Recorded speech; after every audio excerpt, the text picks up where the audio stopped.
ঢাকা বিশ্ববিদ্যালয়ে দিনভর যেই ঘটনা হলো আর বিকেলের দিকে যেই পরিস্থিতি, যেই দৃশ্য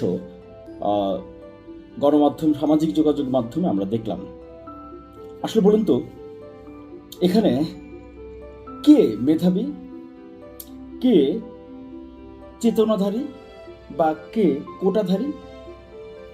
একটু চিন্তা করেন তো। এমন মেধাবী, এমন চেতনাধারী বা এমন কোটাধারী দিয়ে এই জাতির আসলে কি উপকার হবে?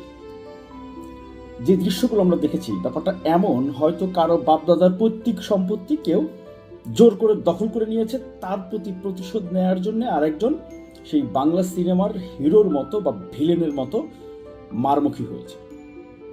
কারো কি বাপদাদার পৈতৃক সম্পত্তি কেউ দখল করে নিয়েছিল, নাকি কারো পূর্বপুরুষদেরকে হত্যা করেছিল সেটির প্রতিশোধ নেওয়ার জন্য এমন মারমুখী কেউ হয়েছিল, নাকি কারো পারিবারিক শত্রু কেউ ছিল, নাকি সেই মধ্যযুগীয় বর্বরতাকে সামনে নিয়ে আসার জন্য এমন আচরণ কেউ করেছিল? কেউ তো এমন না। এদেরকে যতদূর জানা গেছে বা বলা হয়েছে বা যেটুকু ঘটনা ঘটেছে ঢাকা বিশ্ববিদ্যালয় কেন্দ্রিক, এদের বেশিরভাগই ধরে নিতে হবে ঢাকা বিশ্ববিদ্যালয়ের শিক্ষার্থী, এবং অনেকেই পরিচিত আমাদের অনেকে। ঢাকা বিশ্ববিদ্যালয় হচ্ছে দেশের সেরা বিদ্যাপীঠ এবং মেধাবী শিক্ষার্থীরা এখানে লেখাপড়া করতে আসে। কিন্তু 15 জুলাই যে ঘটনাগুলো ঘটেছে, এমন মেধাবীকে দিয়ে কি করব আমরা এই জাতি? এই সন্তানগুলো যে পরিবার থেকে এসেছে, তাদের বাবা মা কি এই ভিডিওগুলো দেখেনি? তাদের বাবা মা কি এই ঘটনাগুলো জানছে না? তাদের সন্তানকে নিশ্চয়ই কোনো বাবা মা এই কাজের জন্য পাঠায়নি। এটি নিশ্চয়ই ছাত্র রাজনীতিও হতে পারে না। হ্যাঁ, ছাত্র রাজনীতি, 52 ভাষা আন্দোলন, 71 স্বাধীনতা যুদ্ধ, 90 স্বৈরাচার বিরোধী আন্দোলন, এমন যে রাষ্ট্রীয় জাতীয় যেই সংগ্রামগুলো ছিল, সেগুলোতে ছাত্র নেতৃত্ব বা ছাত্র রাজনীতি বা নিজেকে নেতা হিসেবে পরিচিত করার একটি মাধ্যম ছিল, বা সেখানে একটি ইতিহাসে সাক্ষী হওয়ার সুযোগ ছিল। কিন্তু নিজের সহপাঠীকে শুধুমাত্র রাজনৈতিক বা দলীয় বা ব্যক্তিগত বা ক্ষুদ্র কোনো স্বার্থের কারণে এইভাবে নির্মম নির্যাতন করা, মেরে রক্তাক্ত করা, এটি অন্ততপক্ষে আর যাই হোক এই জাতির স্বার্থে, রাষ্ট্রের স্বার্থে কোনো রাজনীতি হতে পারে না, বা কোনো আন্দোলন বা কোনো সংগ্রাম হতে পারে না।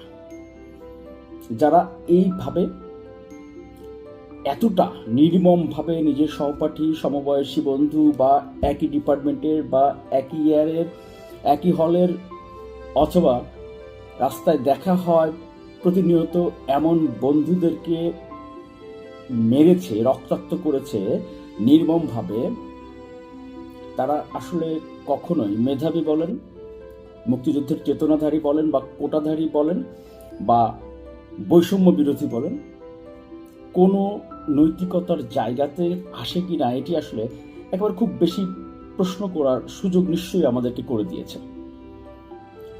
এরপরে অস্ত্র হাতে, এরপরে তো নানা ঘটনা প্রবাহ দিনভর ঘটেছে।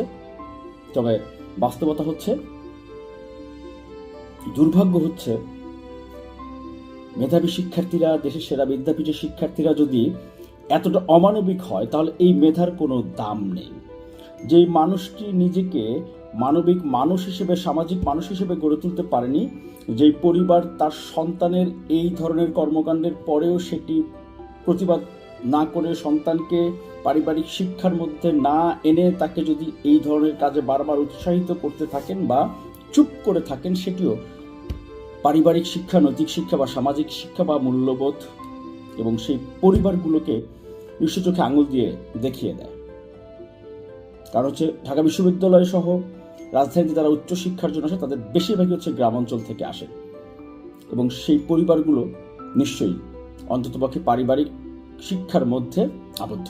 আর যদি কেউ আত্মকেন্দ্রিক শুধু নিজেকে পড়ালেখার মধ্যে ব্যস্ত রেখে জীবনযাপন করেন বা সামাজিকভাবে কেউ যদি না মিশে থাকে, তাহলে সেটি ভিন্ন কথা। সে হয়তো জগৎ, সংসার, সামাজিকতা বা নিজেকে মানুষের কাছে মানবিক মানুষ হিসেবে পরিচিত করা, সেই মূল্যবোধ হয়তো তার মধ্যে সেটি থাকবে না। তবে আমাদের মতো পরিবারগুলো এই ধরনের কোনো ঘটনা বিনা কারণে, কোনো পারিবারিক শত্রুতা নেই, কোনো পারিবারিক স্বার্থ নেই, কোনো রাষ্ট্রীয় কোনো স্বার্থ বা জাতির জন্য কোনো বড় স্বার্থ নেই, যেখানে শুধুমাত্র দলীয় বা রাজনৈতিক বা কোনো নির্দিষ্ট কোনো কারণ বা দাবি আদায়ের জন্যে নিজের সহপাঠী একজন আরেকজনের উপরে যেই নির্মম নির্যাতন বা নির্মম হামলা ঘটনা ঘটিয়েছে, নিশ্চয়ই কোনো বিবেকবান পরিবার তার সন্তানকে এই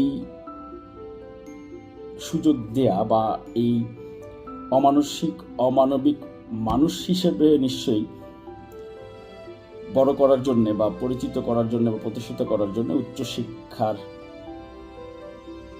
করতে চান না, নিশ্চয়ই।